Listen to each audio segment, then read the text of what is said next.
All right, so we are going to get started with our next topic, and I have Dr. Baliga, who has graciously offered to spend some time with us discussing about preventing heart disease. For those who don't know Dr. Baliga, and he did actually tell me that I have to be short with his introduction, but really I have to say, I mean, he has not only been so much actively involved in API, he has been around for such a long time that I just will not be able to do justice if I just say he's a faculty member at Ohio State University, and he's my colleague over there because I'm also at Ohio State University. So for those who don't know Dr. Baliga, he is the inaugural director for Cardio-Oncology Center of Excellence and a professor of internal medicine cardiology at the Ohio State Wexner Medical Center. He earned his medical degree from St. John Medical College in Bangalore, from Bangalore University in India, and his MBA from University of Michigan, Ann Arbor, where he completed his clinical fellowship in cardiology at the Royal Postgraduate School of Medicine, and clinical and research fellowship in cardiology at the Brigham and Women's Hospital in Boston. He has done numerous presentations, research. His resume is literally a book, so I'm not going to go through all that. But he is a couple of highlights from his resume is he was elected a fellow of the International Cardio-Oncology Society, a fellow of the Royal College of Physicians in Edinburgh, and the American College of Cardiology. He is interested in cardio-oncology and heart failure. He's been a recipient of the American College of Cardiology Gifted Educator Award in 2017 and OSU College of Medicine LSI Preceptor of the Year to 2021. So as you can see, he has numerous awards in educating our trainees, our residents, our colleagues, and now we're going to hear from him about how to prevent heart disease, which is a very important topic. So. Without further delay, welcome, and thank you, Dr. Baliga, for doing this wonderful talk. Thank you. Thank you for the kind introduction. Without further ado, I know some people have golf tea time, so I'm going to start with the talk. First, full disclosure, some of the talk are from some of the books I've edited or written over the years. This is just a small selection of the books I've edited and co-written. Every 26 seconds, someone in the US has a coronary event, okay? And every 45 seconds, as we sit here, someone in the US has a stroke. So so for us to better understand what causes this is really important, because there are preventative measures, which I'm going to talk about today, to prevent you from having a heart attack, prevent you from having a stroke, okay? We always we think about cancer, breast cancer being a big killer, and it is in younger women. But if you look at this graph, each one of those blue things is 5 deaths per 100,000 women. More women die of heart disease than all the cancers put together. And we kind of become a little bit tone deaf to heart disease because cancer is such a, is such an emotive thing. And the thing about heart disease is eminently preventable. And so that's what I want you all to know, that more women die with heart disease than. And the thing about, and more women experience severe first heart attacks than men, okay? So something for you all to understand. So to put it briefly, people ask me what a heart attack is. So, just like there's blood supply to our arm, the heart has blood supply to it, okay? And if you look at the normal artery in an 18-year-old, it's nice and smooth, okay? As we age, just like my gray hair, cholesterol gets deposited, and you see those arteries which are getting diseased, And one of the big themes today, I tell people, you can exercise till you're blue in your face and my hair is still turning gray. As you age, you may exercise every day, but You just can't do it with lifestyle, and there are some of these medications which will help you prevent heart attacks, and that's the main theme of my talk today. So it's really important to understand that, okay? In some ways, I talked about heart, but the blood supply to the brain is no different. As there's narrowing, then the blood supply to the brain is compromised, and that's what we call as a stroke. And in some ways, it's the blood supply or the piping system to the brain and the heart which gets narrowed with plaque with age. And so that's what a stroke is. And the warning signs are chest discomfort, shortness of breath. And it's interesting, if you really talk to many of my friends who've had or my patients who have had coronary events or heart attacks, you know, they will have chest pain on a day, on a given day, and they'll feel good, and then they'll go back to their golf game or their intensive workout, and it can come back and forth, and they think they think it's their GI system. They take a GI cocktail, and I think one of the things is really important, especially after the age of 40, 45.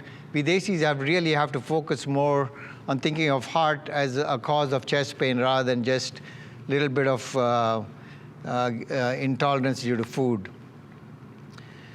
And just to put it in perspective, if you look at this blocked artery here, so what happens is you have this plaque in the coronary artery, and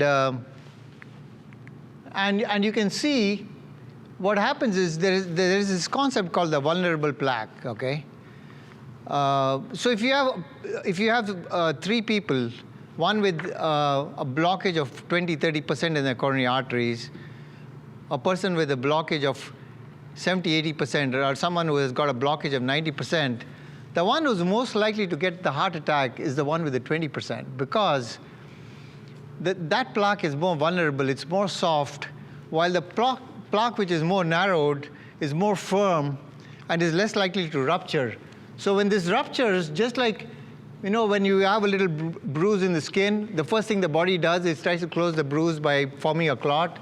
A clot forms and closes the artery off, there's no blood flow, the muscle dies, and that's what we call as a heart attack. And so your heart enzymes goes up when your muscle dies. So that's a heart attack. So one of the things, if you go to the ED with chest pain, they'll look at your heart enzymes, because when the muscle dies, the heart muscle cells release an enzyme which we measure in the blood, and that's how we confirm the heart attack, okay? Our interventional cardiologist will go in and put a stent in, which is like if you look at it, it just reminds me of the spring in these old ball pens which we used to have, and they open it up and restore blood flow. And we really like to do that as soon as possible. We call it door to needle time, that is door to balloon time, that we open up the vessel. It's called the golden hour. And I talked about the plaques here. Oops. So this plaque, which is the vulnerable plaque, the vessel lumen is much bigger, while the lumen with more obstruction, the cap is more fibrous, so it's less likely to rupture, and this is more likely to rupture compared to this. And what happens is the clot forms, the clot closes off the vessel, and that's what we get is a heart attack, okay? And so what is bypass surgery? The surgeons go in, and if there are many, so whenever we do a heart catheterization with people with chest pain, either they'll have no blockage or very little blockage, we don't need a stent, or they can have severe blockages where we put stents, or in some instances the blockages are in difficult positions to put a stent in, or they're so narrow that they have too many blockages where they go, and the surgeons either take the blood supply from the front of your chest or a vein from your leg, and they bypass that blockage and restore blood supply to your heart. It's all about opening the pipes up, okay? So one of the big stories is the American Heart Association has got this, and I think this is one of the most important messages of this whole talk, is that life's essentially 8, okay? And this is all about lifestyle. That's eating better, managing your weight, being more active, controlling your cholesterol, quitting tobacco, managing blood sugar, getting a healthy sleep, and they include sleep this year. All these years it was a simple 7, now they say it's healthy 8, and then managing blood pressure. And I'm going to touch on some of these points. I'm not going to speak much on tobacco because we know about it. So this is straight from the statistics this year about heart attack, and you can see that high blood cholesterol is really high even today, and we have found that even in adolescence the cholesterol can be high. We kind of wait. We wait till our 40s and 50s, but now with our lifestyle, I remember when I used to take my son to swimming when he was in high school, there were these kids who were so obese, and I think it's all too much of a good thing, with diet over the years. And so I think increasingly the American Heart Association and the pediatric groups are encouraging that we measure cholesterol at a younger age. And the goal is to really keep the cholesterol as low as possible. And I'm going to talk more about it. Now, about blood pressure, I think the main line to remember here is this 140 millimeters, which is the upper number. And if you look at the risk of heart disease at any age, any decade, every 20 millimeter increase, your risk of death to heart disease doubles. So from 120 to 140 doubles, 140 to 160 doubles, 160 to, and it's similar even in people in the 80s and 90s. So because as we age, our blood supply stiffens up, and so more and more. So remember, 140 is a number is bad, but 120 is even better. And now the American College of Cardiology is recommending we all get the blood pressure down to at least 120 if we can with lifestyle and medications. So when it comes to blood pressure, remember 120 is the gold standard. The risk of stroke death also doubles from 140 to 180, 160 to 180. Similarly, 120 is a good number. So whenever we think of blood pressure, people are completely asymptomatic. They don't have any symptoms except the blood pressure number is there. And you think like, why am I taking these medications? Just for you all to remember, there are 3 things which we try to prevent. 3 big things which we are trying to prevent by controlling blood pressure. One is stroke, one is heart failure, and your aorta shouldn't dilate, and one is kidney disease. We call it end organ damage because there are 3 big organs, the brain, the heart, and the kidneys, or the vascular system. So we like to keep the blood pressure around 120, and that's what you all should strive to do so, In fact, they found that so even if you reduce your blood pressure by 5 millimeters, you have double-digit reduction in stroke mortality and nearly double-digit reduction in heart disease, about 7% total reduction in. So even a 2 millimeter decrease decreases your overall mortality by 3%, and that's a big deal. It's eminently preventable. So remember, even 5 millimeters is good. So we are increasingly trying to do that.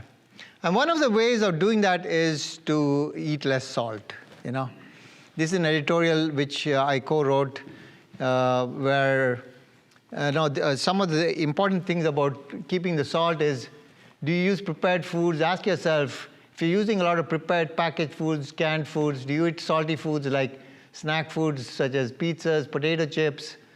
Do you eat in restaurants? If you're not a good cook, what do? You throw salt on the food. That's what restaurants do. They have to prepare for mass, they throw salt on the food. And salt, was before fridges, salt was a preservative. So they transported them by salting the food. That's why all the canned food. So the American Heart Association, NIH, says about 2,000 milligrams of salt in a day. The average American eats about 7. The people who eat TV dinners eat 22 grams. And just to put it in context, 2 slices of pizza contains 2.2 grams, your whole daily quota of salt, okay? So one of the things you all can do is, if your kidney function is good, one of the things you can do is eat a modern salt substitute, which is a potassium salt. But the regular sodium salt is a sodium salt. And some people say, I use Himalayan salt, I use pink salt. It's still sodium, okay? You want to avoid sodium, try to get potassium if your kidney function is good, okay? So that's a brief message on salt. And remember, we want to prevent strokes. We want to prevent heart failure, and we want to prevent kidney disease by controlling blood pressure, and by just eating less salt and DASH diet, that can improve it. And in fact, there was a study in the American Heart Association journal. If you eat more than 3.7 grams of salt, your heart is much bigger. So I tell people, if you're putting more salt in the food, you're marinating your food. I had a relative, who loved salt. Even before he ate the food, he would reach out to the salt shaker and put salt in the food, even without knowing how much salt is there in the food. So it requires a lifestyle change. I would encourage you all to get the modern salt substitute or equivalent of it, or even Mrs. Dash. Try to cut down on the salt intake, sodium. Try to get more for potassium, Okay, now I'm going to talk about the obesity trends in the US, and in some ways it kind of parallels our own obesity in the Indian subcontinent. And actually there was this great talk by Dr. Sushmita before me, and but I'm just going to give you a little, so keep an eye on these slides because I'm going to zip through them very fast. So look at the obesity rates here. Way back in 2006, the obesity rates was only in some of the states, mainly Midwestern states. Unlike in California, there was less obesity. And Californians, I met someone from Californians. Californians are nuts with exercise, I remember going to my brother-in-law's place in California, and Christmas Day, the Christmas dinner at 4 o'clock, he said, hey, let's go for a jog before Christmas lunch. I was thinking, man, I'm hungry here, I want to eat, I'm from the Midwest. And so being a cardiologist, I said, okay, let's go to the jog. So we went to this local park, which had a little lake, and he said, let's walk around it, then we'll have Christmas lunch. And guess what? We couldn't get parking. The rest of California was jogging, but here in Ohio, it's going to be hard. So anyhow, look at these slides, look at the obesity pandemic we have, which we don't talk about. Look at this, the obesity trends in 1985, 10 to 14%. Look at some of the states. Ohio's there, but Michigan's not caught up with us. And look at this, 86, 87. Michigan's caught up with us. Look at this obesity trends in the US. And Michigan surpassed us for obesity. And you can see as we, 1995, 1996, 1997, you can see greater than 20% of the population is obese. Michigan's ahead of us. We caught up with them in 2000. Look at this. More than 30% now, of the population is obese. So we're big, and all religions ate less food, whether it was Yom Kippur or Lent in Christianity, or Ramadan or Ekadashi, and what's happened, when I was growing up, the cookies were like little ginger snaps. Now they're like Frisbees, and we eat 2 of those things, They're so delicious, and that is the challenge, changing lifestyle, trying to eat less, and as Dr. Sushmita said in a previous talk. And the obesity trend has increased in adolescence, and this is the most recent statistics from the American Heart Association, and it is a big problem. Am I obese? So this is the BMI index which we use, body mass index, to decide who's obese. This is for the Americans. Actually, the WHO has a different barometer for us, for Asians. So if your BMI is more than 23, it's above ideal range, So remember, so what you'd like you to do, what I'd like you all to do today is, it's weight in kilos divided by square meters, is to use your BMI calculator. It's available on the web, and you want to be less than 23. 25 is for Americans, but for Desis, it's 23. And so there's a hypothesis from James Neal from Michigan. It's called the thrifty gene hypothesis. And my interpretation of it is our Desi genes are programmed for starvation, programmed for famine. And so we don't need to eat 3,000 calories.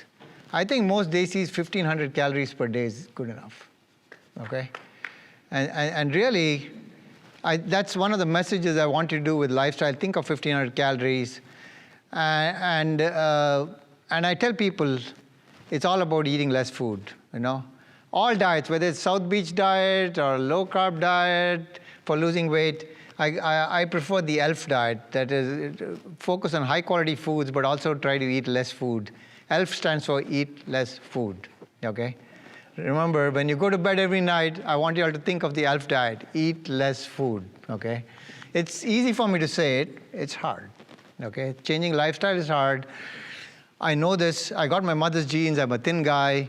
My father's side of the family, I've got cousins who are 300 pounders. For Desi people, 300 pounds is a lot, 350. So there is a genetic element to it, but it's also, we have supersized because parents would tell us, oh, you know, when I was growing up, they wouldn't even let me, they wanted me to be clean platers.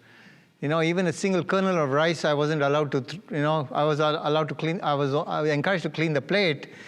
They say people are starving out there in the community, clean your plate. But we have too much of a good thing, and I in fact, would tell our people here in the US where we have too much food, I'd much rather you trash your food than trash your body by cleaning your plate, you know.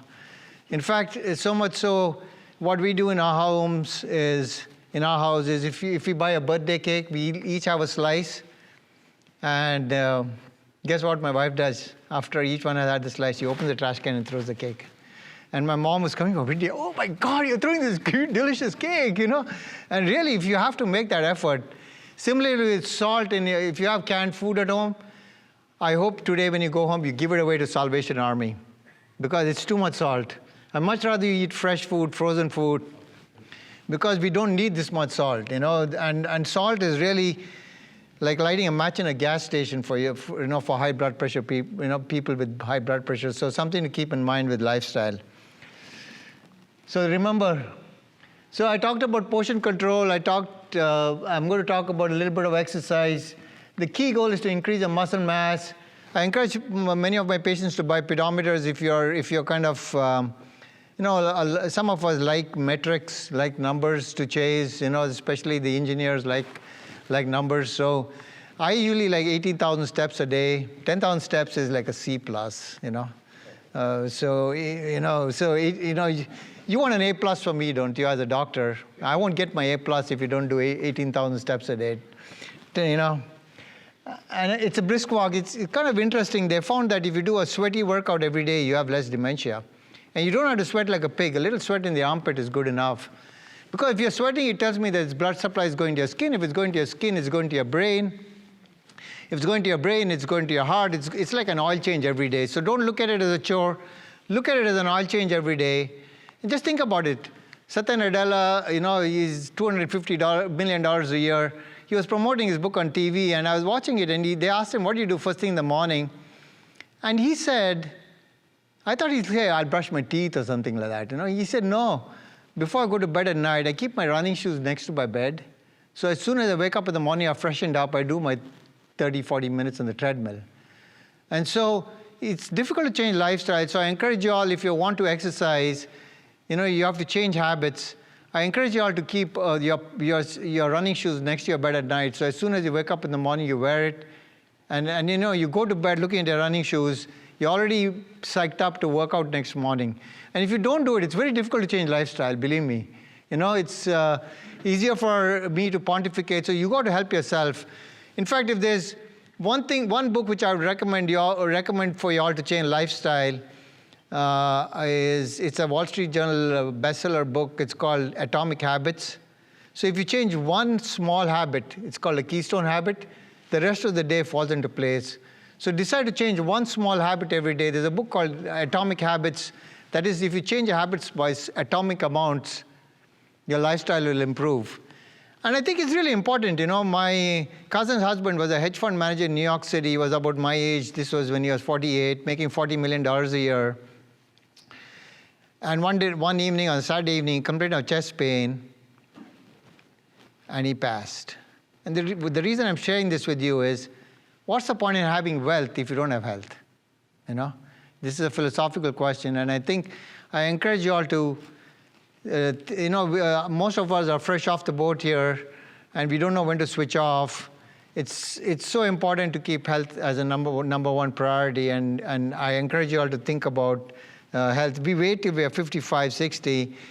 I really should start working out from 45, because the more active you are from a young age, like my colleague said the other day, it's like my gray hair. As we age, there's a parameter called GFR, glomerular filtration rate in the kidneys. After the age of 50, it decreases by 1 cc a year, okay?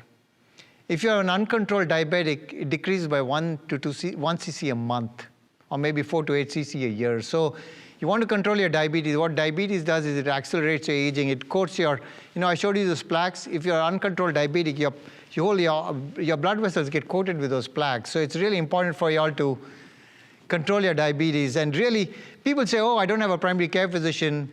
I only have cardiologists, only have the specialist. But actually, the primary care physician is all my patients, I encourage them to get a primary care physician, because they are like the quarterbacks, I don't know anything about the prostate guidelines, the well women's guidelines.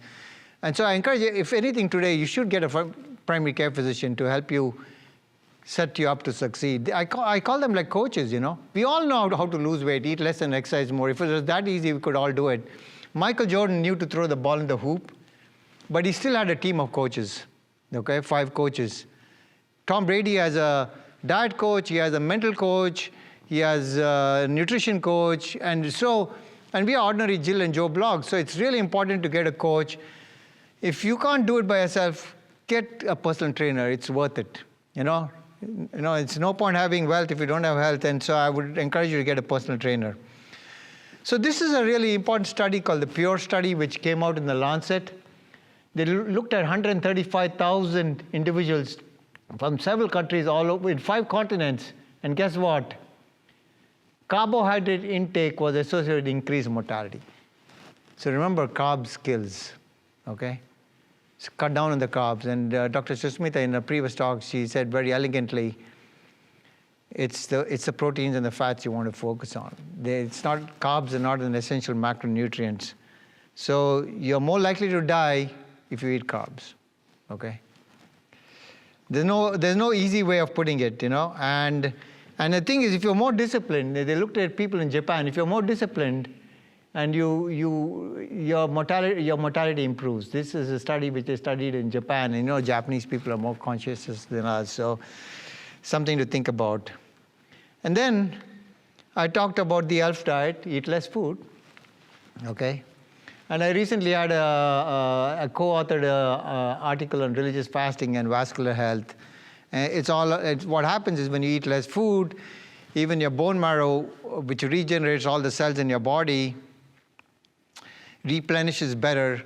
And so it's really important that, the endothelium of your blood vessel, that is the lining of your blood vessel, is due to the bone marrow. So it's really important. And I'm not saying you should fast. I could never fast. But if you eat less food, you'll do it. You'll do it. You don't have to completely.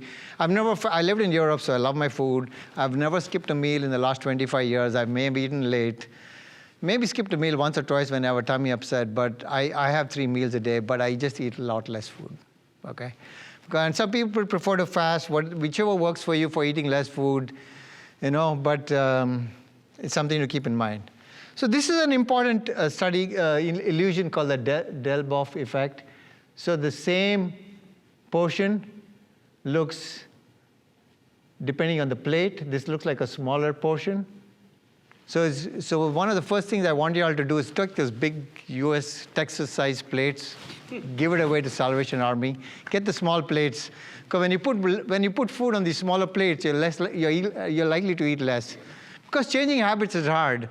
If you don't like to waste food, then use a smaller plate. Then if you're a clean plater, get a smaller plate. It's called the Delboff illusion, okay?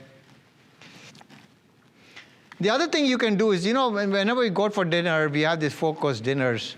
And they found that if you have a 20-minute gap between meals, so if you have your first course and you wait for about 20 minutes, so don't get impatient if your waiter is slow or waitress is slow, because by delaying it, actually, what happens, it sends a signal to your brain that you're getting full and you'll eat less. So if you have 20 minutes, gap between your courses, you're likely to eat less. So this is one of the cues of keeping thin.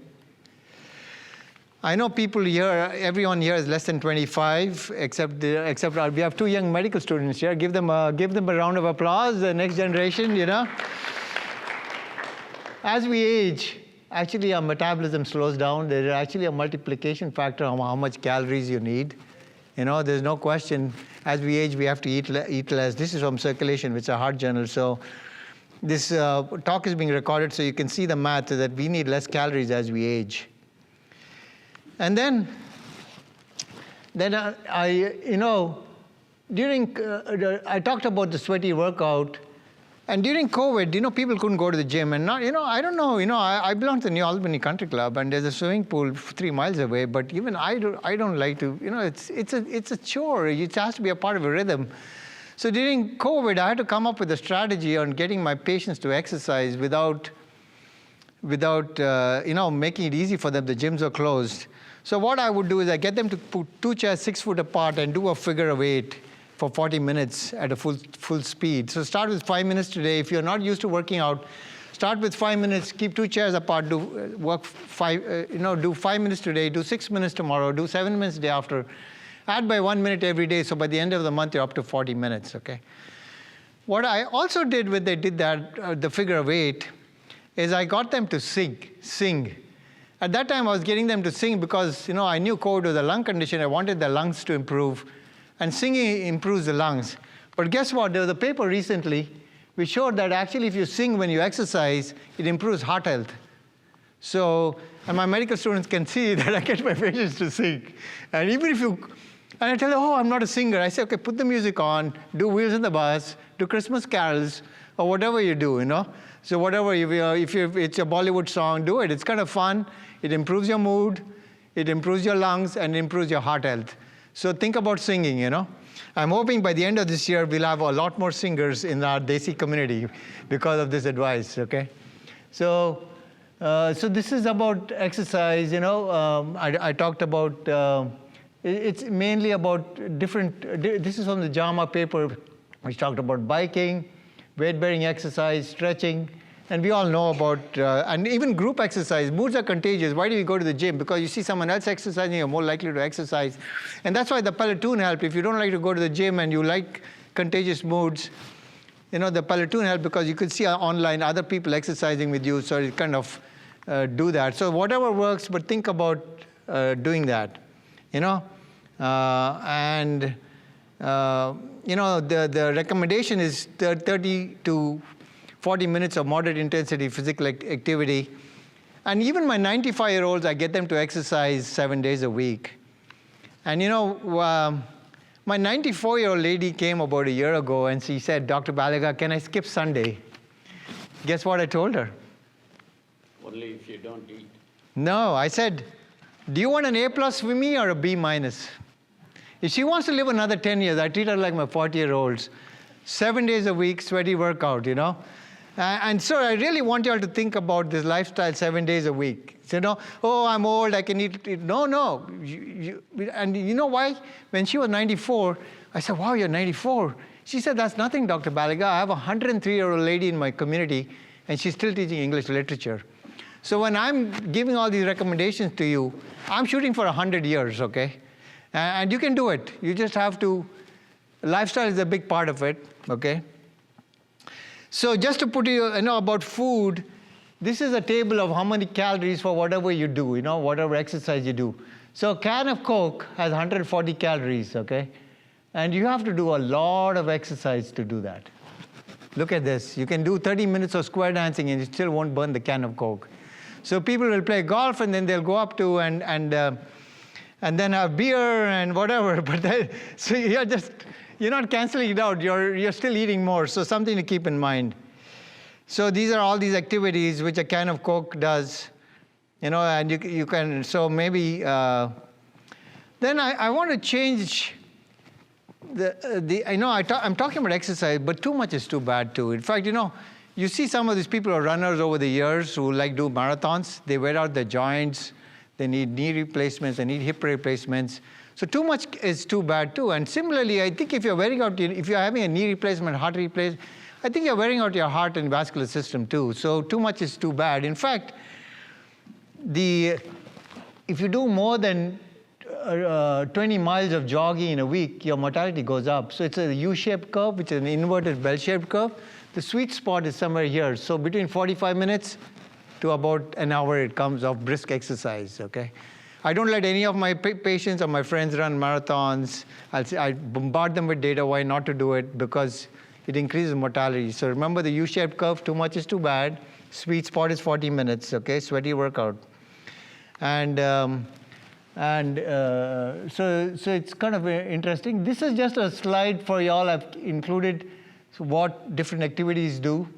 You know, if you're using a golf cart, you're not exercising. You're just, you know, it's just if you're golfing with a cart and you're not carrying the golf clubs, all you're doing is getting a warm up for exercise. You know, so if people tell you, "Oh, I've been golfing 18 holes," yeah, it's okay. You know, so just for you to keep. And again, this is again to tell you that when they looked at people who do marathons and they looked at their hearts, because a lot of people die early. So you know, the first person who ran a marathon, actually that person died at the end of the marathon. Yeah, and so it's really important. In fact, when they looked at the hearts of people who ran marathons, the heart muscle had more fibrosis, means it was more dead. And so too much is too bad. That's some message I want you to do. The 40 minutes, 45 minutes is the sweet spot for exercise. This is another graph which shows, you know, they say exercise is good, but actually if you do too much exercise, the mortality is much, you know, much higher. It doesn't reduce. So again, it's the same message that stick to 45 minutes. So, and then we talked about losing weight, and we talked about pedometers. And this is just to help you to exercise. I'm going to switch gears now and talk about cholesterol. And it's really important that you keep your cholesterol under control. And look at this is the American population with high cholesterol. And you know, for some reason, I don't know why people don't want to take medications. If you were in Somalia and you wanted a statin, you won't get it. And if you need a statin, if you don't take the statin, you're getting Somalia care in the US of A. Why? It's philosophical, you know. And you say, oh, it's pharma company. You know, statins are generic. My statin, I take two cholesterol pills. My statin is made by Ranbaxy Labs in India. In fact, if you go to Myers, there's no copay for statin. So it's not all pharma is bad, you know. Many of the advances in medicine have come through pharma, and NIH doesn't have that much of a budget. I'm not saying pharma is all sweet, but at least with statin, we have 20 years data, and there's emerging data that lower bad cholesterol is better. You know, infants have a bad cholesterol of 40, and anything more and just like my gray hair, with age you can exercise every day till you're blue in your face, but your bad cholesterol keeps going up, and I'll show you some data for that. So just to put it in context, the Inuit Indian, the Pygmies, their total cholesterol is 130. While the adult American is 210. And we Desis are with the adult Americans, you know. And so just to keep it in context, because so there are different types. So there is this HDL, which is a good cholesterol. It's actually high density cholesterol because it goes down to the end of the test tube when they centrifuge it. And then this is a low density cholesterol. But the way I get my patients to remember, low density is your lousy cholesterol. L is for lousy, and H is for healthy, okay? Apart from exercise, we don't have any medications for improving your healthy cholesterol, but we have medications to lower your bad cholesterol or your lousy cholesterol. So I'm going to focus on that. As I said, infants have a lousy cholesterol which goes up with age. And you can see by the time they're 10, 12 years, it goes up. And this is a thing from in the JAMA, in the US population, the trends of bad cholesterol. And you can see with age, the bad cholesterol goes up. So we know women are protected from heart disease till about 5 years, after menopause because the hormones protect them. 5 years after menopause, the women's risk of heart disease catches up with men, okay? And if you look at the bad cholesterol in women, goes up after menopause. You know, if you look at the age, somewhere around 40, 45, it's 157. look at men at 50 to 15 and 154. It catches up with men 5 years after menopause. So women are protected. So if I have any, the women in my clinic in their 40s, 45s, if they have a bad cholesterol, I don't start them on a statin. But once they're about 3 to 4 years after menopause, I start having a conversation with them about if their lifestyle doesn't bring their bad cholesterol down, to consider statins, okay? Hey, Dr. Baliga, Yeah. can I ask you a question? Sure. So you're talking about cholesterol levels, Mhm. and you know that the South Asian population has an increased risk for cardiovascular disease. Yeah. And even for people who have normal cholesterol levels. Mhm. So would it be your practice recommendation if you're, say, above the age of 50, even if your cholesterol levels are within norm, would you still put them on a statin because of the added effect? I mean, there is no real scientific basis on how this happens, but it has a reduction in cardiovascular disease. That's a great question, and my next few slides are going to answer that, okay? This is from the American College of Cardiology, South Asian Cardiovascular Health. This is about South Asians, okay? I just want to stick on the LDL cholesterol, okay? If you're at high risk, they want your bad cholesterol less than 30, okay? LDL, L is for lousy, okay? They want if you're extreme risk, you want it less than 30. Very high risk, less than 50. And if you're high risk, less than 70, okay? But the European Society, which is a little more forward than we are being in the US, they want a bad cholesterol for anyone less than 55, okay? As I said, with age, a lousy cholesterol goes up, okay? I can tell you, I'm a thin Indian guy. My LDL cholesterol I was thinking of putting my cholesterol numbers on the slide, but then when I didn't want to put it on the net, so I took those 2 slides off, but I'll be happy to share it with y'all. My bad cholesterol was 130. I'm a thin guy, you know? It's with age, it goes up with gray hair, you know? And really there is, and I'll show you data that actually the lower is better. And so it's kind of interesting. The Fourier trials which just came out, they used About primary prevention? Primary prevention, yeah. The Fourier trial just came out where they used a new medication called PCSK9 medication, which is a subcutaneous injection. And that actually found achieved a bad cholesterol of less than 40. And they found that there's a 15% lower risk of cardiovascular mortality. So lower cholesterol improves survival, okay? There's no question about it, okay? In fact, when you look at medications, I don't use aspirin anymore. Aspirin causes, if you have primary prevention, primary prevention means you've never had a heart attack. Aspirin actually causes more strokes. And a lot of the aspirin data came before statins are available. Now the statins are there. Don't prescribe aspirin. There's more risk of stroke, more risk of bleeds in your GI system. So, but see, aspirin only reduces by 10%. But if you use a statin, 20%, blood pressure reduction, another 10%, lifestyle, 30%, and so 53% if you all together, okay? And in fact, people say, oh, I don't like to take medication. So I persuade the people that, you know, the first dose of statin, the 10 milligrams of any statin, you get the biggest bang for your buck. And then when you increase, so if people are concerned about side effects, when you increase your statin dose from 10 to 20, you only get a 6 to 7% reduction. From 20 to 30 milligrams, you get another 7%. It's called the rule of 7. So doubling the dose of statin only reduces your risk by 7%. It's called the rule of 7. And your side effects profile, you know, your muscle aches goes up. So for primary prevention, I use the lowest dose of statin, okay? And 10 milligrams of any statin is good enough. Usually, Atorva and Rosuva are the more powerful statins. Atorva is generic, so it's, you know, it's cheaper. I use Rosuva because I'm trying to get it less than 55. And in fact, I use both rosuvastatin and Zetia, and my LDL is 54, okay? Because I don't want to get a heart attack. So previously they used to say, if you didn't have a heart attack, your LDL should be less than 70. less than 100, and if you had a heart attack, you should be less than 70. I would argue, why wait for a heart attack? Everyone should be less than 70. That's 10, 15 years ago, statins were not generic, and if they'd made it, then you have to prescribe statins to so much of the population, you would have broken the Medicare bank. Now that statins are generic, and we have 20 more years of data because the Forest trial came out in 1990 when I was living in Scotland. And so over the years, we have found that statins are really, really beneficial.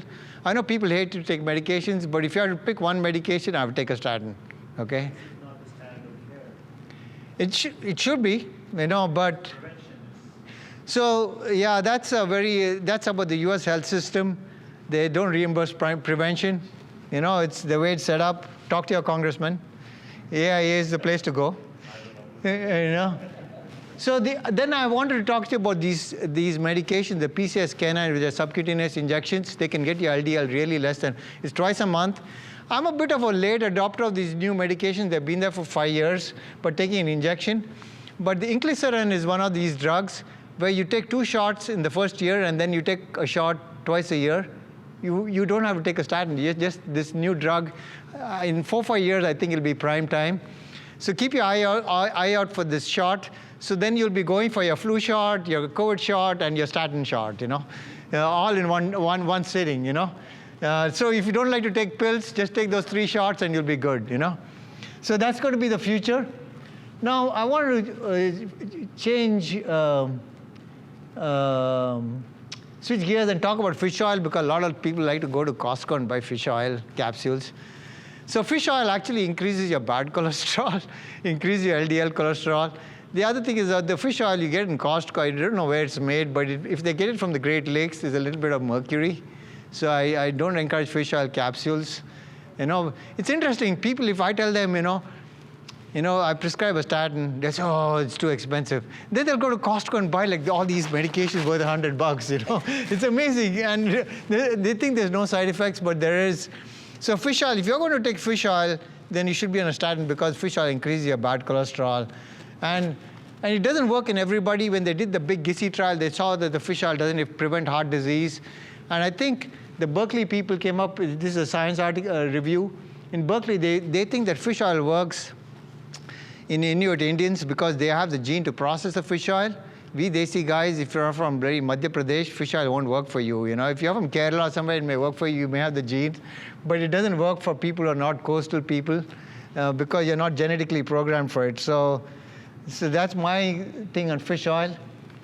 This is a thing in Columbus Dispatch where I talked about aspirin. Way back then, I said no aspirin for primary prevention. Only this year, the ACC came out with a guideline not to give aspirin for primary prevention, only for secondary prevention.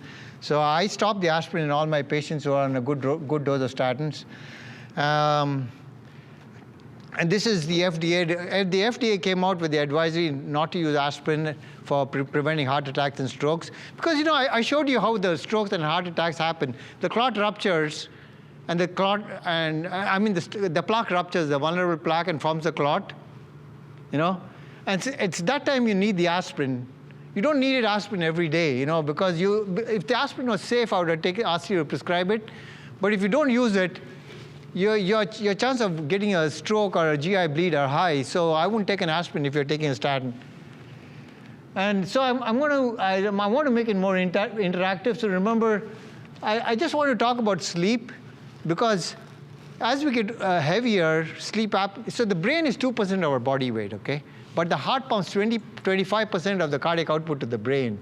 And if you're not getting enough sleep because of your weight or you have sleep apnea, the heart has to pump harder. You get heart arrhythmias, you get high blood pressure. So sleep is really important. So it's interesting. When I turned 50, that was more than a decade ago, I started getting up in the middle of the night. And I was thinking, like, why? I'm not worried. I'm pretty cool. Why am I waking up? And I used to get up at 3 a.m. and then I didn't know what to do because I was fully switched on. I started reading a book. I ran down on the treadmill. Initially, I used to toss and turn, and Jay used to get upset because I'm spoiling her sleep. And then I figured out how to get rid of, if any one of you is waking at 3 a.m. and it's not due to bladder issues, if I get up at 3 a.m., I figured out how to go back to sleep. I have a meal at 3 a.m. I have a bowl of green veggies. It puts me back to sleep immediately. So it's one of these things you can do if you know, the youngsters don't know what I'm talking about, but as you age, sleep can be a big issue. So I found that a bowl of green veggies, to fill your stomach up, and then the blood supply goes to the thing.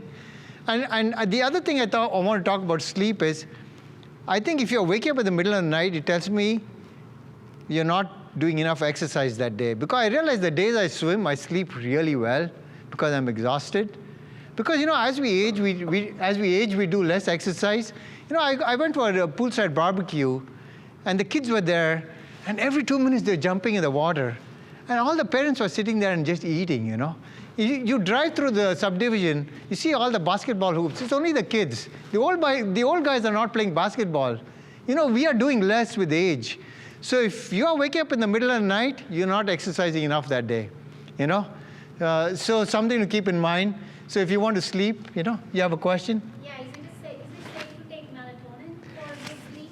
Yeah, so the melatonin is over the counter, there's no data. I have people who take this melatonin and we prescribe it because we don't know what to do with it. And it is probably safe in just a tablet. But I won't prescribe it to the general public. We only prescribe it to people who are ill. I'd much rather you do exercise more, than try to take melatonin, because it's a chemical. If you don't want to take a drug, why are you taking a chemical? Having said that, I love pistachios, and I read somewhere that pistachios contain melatonin, and that's probably why I get good sleep, because I take a handful of pistachios every night before I go to sleep. And there's some natural melatonin maybe, but not the tablet. Okay, I'm going to stop here because it is just a disclosure that a lot of the stuff is from my book. So any more questions? Yes, sir? So, on your last slide, Yeah. the first thing on the left side was eat well. Yeah. So when I say that to my patients, what they say, salad is for the rabbits, and nuts are for the birds. So, if you came to a previous talk by Dr. Susmita Sadhana, I actually encourage my patients to cut down on the carbs, because carbs cause mortality. I showed you the Lancet Pure data. So I tell them you can have, and I shouldn't say this because I prefer white meat, but if they have to eat, because they say I'm a meat and potatoes man, I say you can have the steak, but don't eat the mashed potato with it, because it's carbs. So that's the deal I do with them. I never tell them to eat salads, but more vegetables is good. More unprocessed stuff. Because it's hard to suddenly start eating unless you're inherently vegetarian. It's hard to do so, and it's hard to get protein purely from vegetarian. In fact, a lot of the premature. So I actually did research in Desis when I was in England. I spent 3 years looking at the Sikh community, and I didn't know, growing up in Bangalore, the Sikhs don't smoke by religion, okay? But they still were getting heart attacks in the 30s, and I think it's all the carbs in the food, And so I did insulin clamps to look for insulin resistance, and I had a paper in ATVB way back in 1992, and I'm completely convinced it's the diet, and if you can eat more protein and less carbs, that should do it.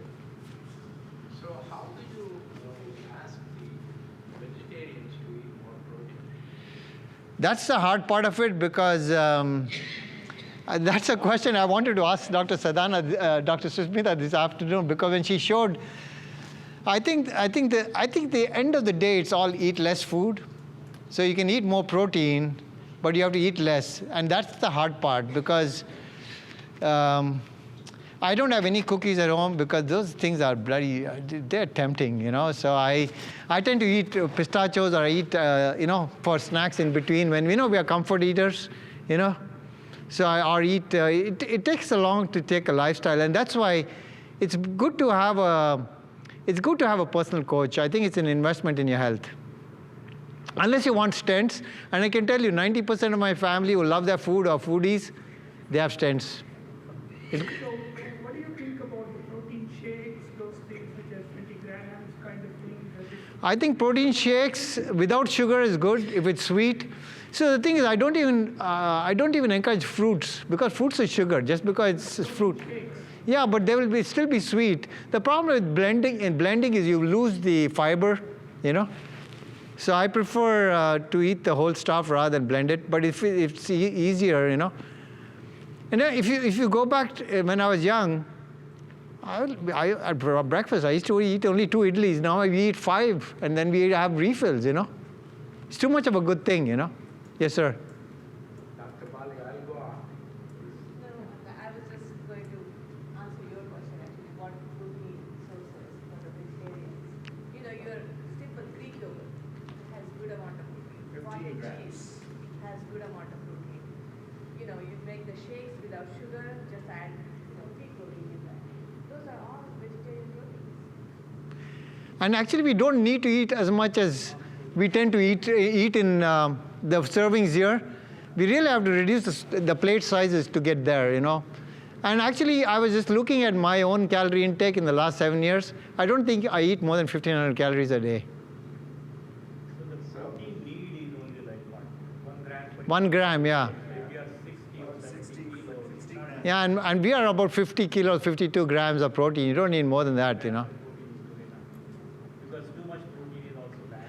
In fact, Dr. Shidam is right. The cats who eat more protein, they die of renal failure. And he's a nephrologist, and he doesn't want any more business. And it disturbs. Yeah. So Dr. Baliga, I have a second question. Yes, sir. So there was so much interaction about just what to eat. The discussion was all about that. I have to follow that. Between exercise and dieting, which one would you prefer? So 80% of weight loss is diet. So you know our gastric bypass patients, they're 400 pounds. They can't walk, live on exercise. We reduce their stomach size. So they eat less, and they lose 100 pounds. And I had one patient, I remember this 15 years ago. The diabetes went away, and now it's pretty common. Everyone who has seen gastric bypass, you'll see that diabetes goes away. So if you lose weight, you will go from pre-diabetic to non-diabetic. Your A1C will improve. And so this is what happened to me in 2005. I checked my A1C. It was like 6.1. I said, what? I'm a thin Indian guy, but I had a little belly, you know, compared to my high school days. So I went off the carbs, and my A1C went down to 5.2. And some would exercise as insulin resistance lies in the muscle. So when you exercise, your skeletal muscle blood flow improves, your insulin sensitivity improves. So exercise is only 10% of the formula. 90% is diet. It's eating. You are what you eat is a statement in science. You are what you eat. Yeah, go ahead. So what do you think about it? Again, I had asked this question to Dr. Sharma also. The high HDL levels, not too high, not more than 100, but say 80s and 70s and all these things. Does it anytime causes, take away some risk from high HDL? Or Yeah, I think we have moved. So I actually wrote an editorial in the European Journal of Preventive Cardiology about HDL.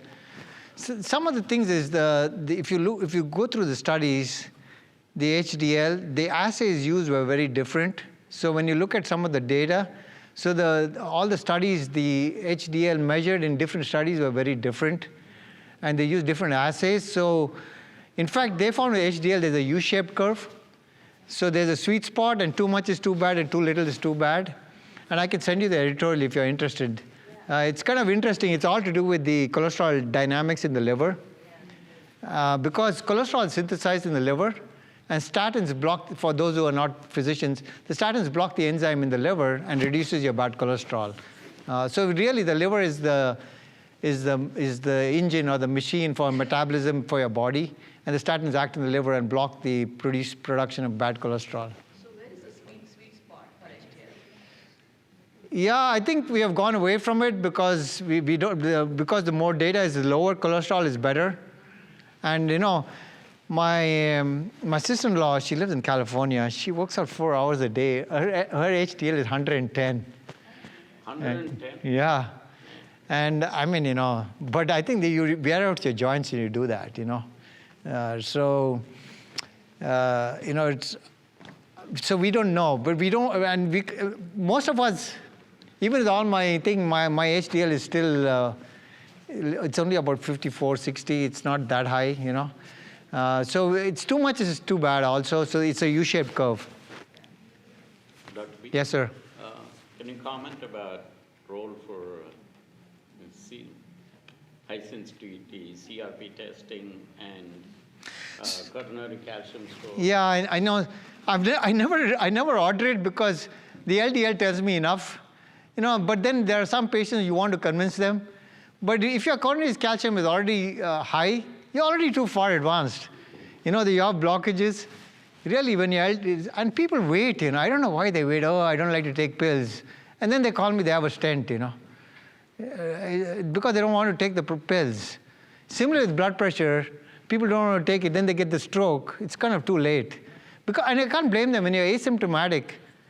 I think it's easy for me because I see the train wrecks and the general public doesn't see the train wrecks, so they'll say, oh, I'll eat less. And it's hard to eat less. It's easy for me to tell them, eat less, eat less. That's why get a personal trainer, get a dietitian. In fact, they found that, and Dr. Sushmita made that comment, they found that a lot of the people, they don't want to, a lot of people love cooking because most of us are foodies. And some of them, the spouses cooks a delicious meal and they clean plater. It's a show of appreciation. And it's kind of hard. You have to be a little pedantic about it. And that's why the book Atomic Habits is a really interesting book to help you it takes a village to lose weight. No one person can do it by himself. You need your spouse, you need your, I usually get the daughters of my patients. Daughters are good, it's better to have a daughter than a son. A daughter, I tell the sons, this is what's wrong with your dad. They'll say, thank you, dog. They'll say, thank you, dog. The daughter will say, what about this? So try to get the daughters involved. They'll help the parents to succeed in their quest for better health.